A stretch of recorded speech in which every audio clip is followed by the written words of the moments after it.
नहीं, हम आज कोई भी मूवी वगैरह के बारे में बात नहीं करेंगे। आज की टॉपिक थोड़ा अलग है। ये टॉपिक ही नहीं है। ये एक नेशनल इशू है, बहुत बड़ा इशू। तुम समझ रहे हो ना मैं किसकी बात कर रहा हूँ? दिल्ली में हो रहे प्रोटेस्ट की बात कर रहा हूँ। नीट का जो पेपर लीक हुआ था उसके लिए जो प्रोटेस्ट हमारे सोनम भाई क्या बोलूं, साइंटिस्ट ने जो प्रोटेस्ट चालू किया था, हंगर स्ट्राइक का 20वें दिन, उनको किडनैप की तरह ऐसा लगता है कि हाँ उन्होंने किडनैप करके उनको ले गए। कहाँ ले गए किसी को कुछ नहीं पता, कोई आगे की न्यूज़ ही नहीं आ रही। फिर पार्लियामेंट में 20 तारीख को जब उनको मार्च तक करना था, उनको जाना था वहां तक, तो वहां पे डंडा, लाठीचार्ज वगैरह बहुत कुछ हुआ। तुम एक बार खुद को अपना उस जगह पे रख के सोचो, जहाँ पे वो स्टूडेंट्स हैं, जहाँ पे वो लोग हैं, जिन लोगों को मारा गया है, जिन लोगों को पीटा गया है। एक 12 साल की बच्ची का सर फोड़ दिया गया है इस लाठीचार्ज के दौरान, और पता नहीं कितने लोगों को घायल किया गया, कितने लोगों को बहुत ज्यादा मारा गया है। मेरे फिर में ऐसी ऐसी रील आ गई ना कि मुझे देख के इमोशन हो रहा है। मुझे ये रिग्रेट हो रहा है कि मैं कुछ कर नहीं पा रहा हूँ। मेरे पास कोई टॉपिक नहीं है इस चीज को बोलने के लिए। मतलब मैं जा नहीं सकता, मैं मुंबई में हूँ, मैं वहां होता तो मैं सच में जानता। मैं बहुत बड़ा रिग्रेट कर रहा हूँ इस टाइम पे यहाँ फंस के। मुझे कुछ नहीं समझ में आया कि मैं क्या करूँ, इसलिए मैंने बस वीडियो बनाना चालू कर दिया इस टॉपिक पे। क्योंकि मैं बताना चाहता हूँ अपने सरकार को कि आप वो चूतिया हो इंसान हो, वो चूतिया सरकार हो, जो 20 साल से हंगर स्ट्राइक कर रहे थे पीसफुली नॉर्मल, बस वो अपना प्रोटेस्ट दिखा रहे थे कि आप उनकी मांगे पूरी करो। पर नहीं, आपकी गांड पे कीड़ा था जिसकी वजह से आपने कुछ नहीं सुना उनकी, और एट द एंड एक 12 साल की बच्ची का सर फोड़ा, इतने सारे लोग को मारा पीटा, इतने सारे खून खराबे हुए, सब कुछ हुआ, खत्म हुआ। जितनी भी वहां पे जंजी लोग थे, जो भी टीनेजर्स थे, यूथ थे, उन सब के मन में एक भड़ास आ गई। अब देश खत्म हो गया, क्या होगा कुछ नहीं कह सकते। क्योंकि यार जैसा अपने नेपाल के साथ हुआ है ना, वैसे सबको अंदर से कुछ तो आ ही नहीं अंदर से कि हाँ हम भी एक हो गए, ठोक देंगे सबको। तो इंडिया की जंजी भी कम नहीं है, इंडिया की यूथ भी कम नहीं है। उनके साथ मैं भी रहूंगा, सब रहेंगे भाई। कोई बहुत महान काम नहीं कर रही है सरकार, ठीक। हिंदू मुस्लिम करती रहती है हमेशा। मतलब मैं अपनी बात करूँ तो मैं सच में बीजेपी सपोर्टर हूँ।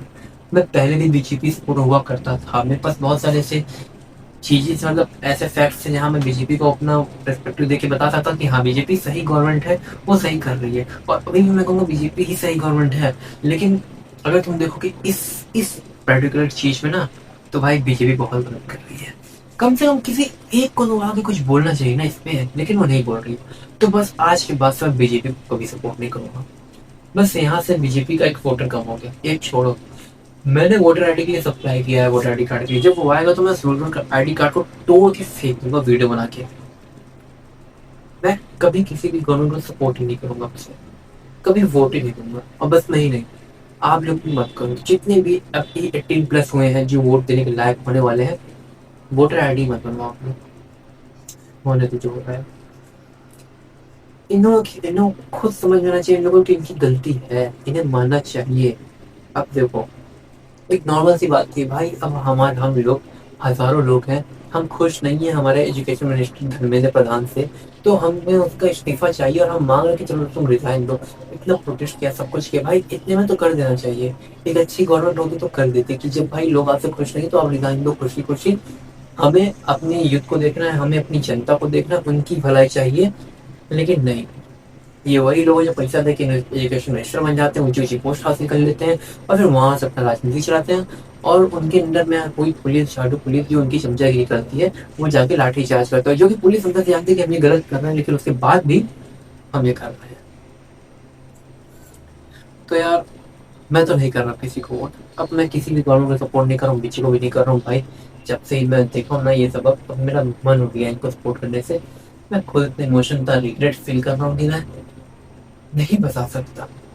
मुझे होना चाहिए इस टाइम वहां पे, मुझे वहां पे होना चाहिए, उनकी सपोर्ट होना चाहिए। मुझे भी वहां पे लाठी खानी चाहिए, अपने शरीर से खून निकालना चाहिए मुझे उनके सपोर्ट। हाँ मैं मानता हूँ यहाँ पे अभिजीत जो है, मैं अभिजीत को मैं सपोर्ट नहीं करता, मैं सिर्फ उनको सपोर्ट करता हूँ जो हंगर स्ट्राइक किया था नीट के एग्जाम के लिए, ना कि अभिजीत जैसे लोग के लिए जो मोदी के खिलाफ, रिलीजन के खिलाफ जा रहे हैं, जो अल्लाह ऊपर के नारे लगा रहे हैं, जो टेररिज्म का थोड़ा बहुत चोचला है, तुम जानते हो मैं क्या बोल रहा हूँ। उसका सोच रहा है, मैं वो साइड कर रहा हूँ, वो हटा दो।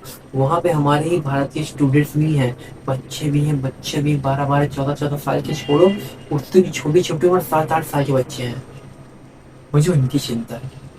तुम्हारे एक लाठी चार्ज से वहां के बच्चों पे असर पड़ेगा। जब भीड़ भाड़ ज्यादा होगी तो बहुत से लोग मर सकते हैं यार, जो कि हुआ। एट द एंड हुआ वही। पता नहीं अभी धीरे धीरे और क्या क्या होगा। कुछ करना चाहिए हमें। कमेंट में आइडिया दो क्या कर सकते हैं। मैं यहाँ बैठ के क्या कर सकता हूँ, आइडिया दो कमेंट में। जो होगा मैं करूँगा।